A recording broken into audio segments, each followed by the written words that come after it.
Hi dear learners, this is Ma'am Joylyn D. Chavez and welcome to another fun-filled and fantastic day of learning. For today's video lesson, we are going to discuss about approaches to literary criticism. Are you ready? Let's get started! Before we begin, make sure to prepare your pen and paper to take note of the important part of this lesson. In this lesson, we will detail the various approaches to literary criticism that we will utilize to study a literary piece. However, please note that we won't just be using such approaches to literary criticism in writing our literary analysis essays. We will be using these approaches to literary criticism before even starting to read a literary piece. It is like fitting in a new pair of reading glasses every time we embark on a reading and writing journey. Hence, we use a specific approach to read, analyze, evaluate, interpret, and judge a specific literary piece and go on to produce a literary analysis essay on that same literary analysis. Literary criticism approaches, or sometimes called lenses, are the different perspectives we can consider in analyzing or interpreting a text, which means that when your teacher asks you to write a literary critic, you may choose what approaches you will use in analyzing the text. Remember that each literary criticism approach focuses on different angles and perspectives. For you to better understand, let us use this simple illustration. Let's say a girl is riding her bike and suddenly comes across a passing cat on her way home. Wanting not to hurt the cat, she tried her best to abruptly stop the bike, but unfortunately, she fell off her bike.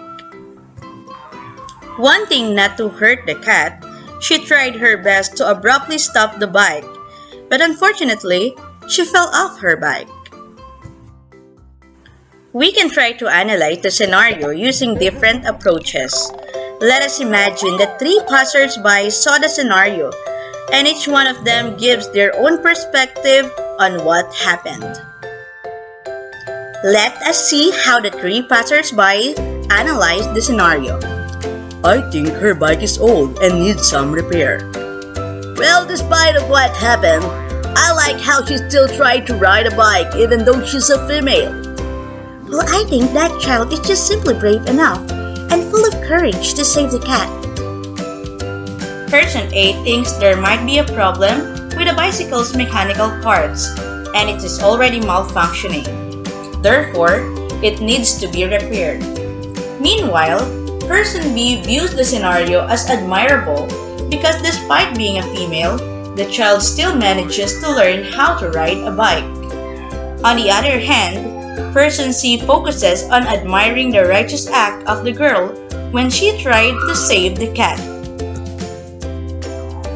Person A's comment can be considered similar to a structuralist approach. Person B uses a feminist approach, and Person C uses a moralist approach. By being familiar with the different literary approaches, you expand your understanding of the world around you.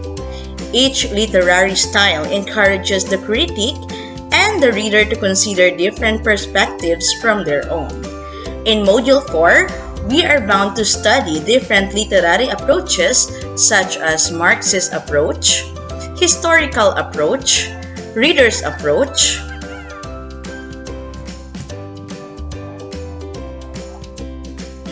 structuralist approach, moralist approach, and feminist approach.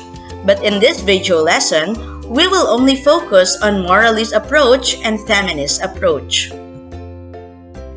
Here are the beliefs under moralist approach. Morality is one of the principal issues in life.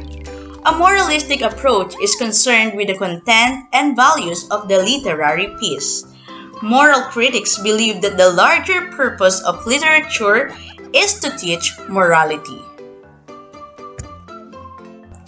They also believe that the literature that is ethically sound and encourages virtue is praised. Literature that misguided and corrupt is condemned. Meanwhile, the practices under moralist approach are as follows.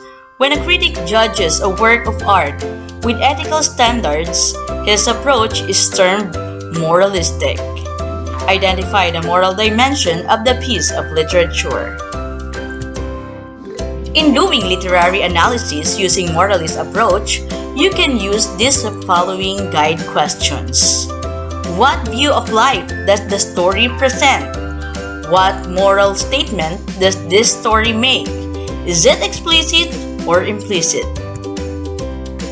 What is the author's attitude toward the world, toward faith, or toward God? What does the work say about the nature of good or evil? This is an example of literary criticism using moralist approach in the poem The Road Not Taken by Robert Frost. The Road Not Taken describes the situation of a person in his life where he finds it difficult to make decisions between what is right and what is wrong.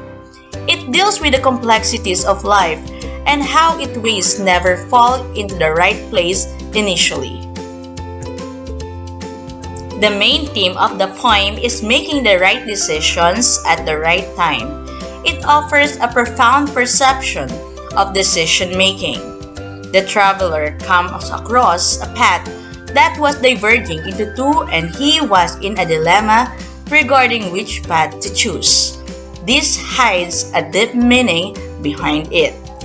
Notice how the moralist approach focuses on applying moral judgments. Let us now proceed to the beliefs under feminist approach. Feminist approach is the literary and critical theory that explores the bias in favor of the male gender in literature and which re-examines all literature from feminist point of view. Here are the practices under feminist approach. Identify the gender of the author and narrator, main character of the text. Observe how sexual stereotypes might be reinforced or undermined in the text, specifically how the text reflects, distorts, or supports the place of women and men in society. Here are the guide questions under feminist approach. What type of roles do men or women have in the text? Do any stereotypical characterizations of men or women appear? What is the author's attitude toward women in the society? Here's an example of literary criticism using feminist approach. In the story, The Story of an R by Kate Chopin. In The Story of an R, we are told that the protagonist suffers from a heart condition and she was carefully informed of her husband Brentley's death. In the course of an R, we see the protagonist named Louise go from a weak person to a stronger woman. She contemplates her newly found independence and is delighted over the thought of being free. This surprising reaction reflects the feeling of women in the late 19th century had toward marriage. Through this, Chopin voices that marriage meant men had total control over women. The women were not allowed to have their own identity, thoughts, or purpose. And that's it! Thank you so much for watching. I hope that you've learned something from today's video lesson. See you on our next video lesson. Bye!